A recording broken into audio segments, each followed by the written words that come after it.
Hi guys, welcome back to my channel, shout out sa inyong lahat. Kung bago ka sa channel ko, please like and subscribe for more real talks and chikahan, ang nag-iisang broadcaster ng katotohanang hindi matanggap ng ilan, pero tanggap naman ng universe, kasi nga, truth hurts, pero kailangan natin harapin, kahit masakit pa yan sa bangs. So ayan na nga mga ka-vibes, trending ang usapang.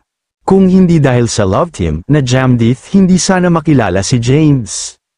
At alam nyo naman, pag love team, ang fandom nagiging World War III, may mga team real, team ayaw ko nang magpaliwanag, at syempre, team zombies look ring, yung ayaw talagang maniwala kahit hawakan mo pa yung resibo sa mukha nila. With love, guys, with love, ganito kasi yan. Sa mundo ng social media at showbiz, lalo na sa fictional universe natin kung saan sina James at Meredith ang bida. Ang love team ang gasolina. Lahat ng artista, pag may katambal na malakas ang hatek, boom.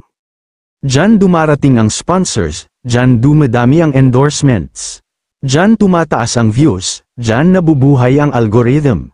Kaya kung sasabihin natin, ay hindi, nakilala si James purely dahil sa sarili niya, guys, hindi naman mali maniwala sa sarili, pero wag tayong allergic sa facts.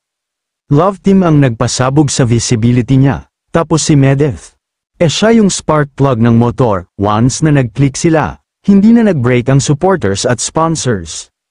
Ngayon, may konting grupo dyan, hindi ko papangalanan pero tatawagin ko silang Madam Zombies Lukring at ang kanyang hukbong matatapang.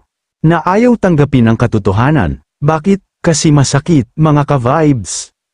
Kasi kung tatanggapin nila yung fact, ibig sabihin nun, may utang na loob si James sa love team at kay Meredith. At mas mahirap yun lunukin kaysa sa bubble tea pearls na hindi mo makagat. Kahit i-flip mo pa yung mesa, kahit i-360 mo sa hangin, kahit mag-split ka pa dala-dala ang banner na Team James forever. Hindi mabubura ang fact na love team ang turning point.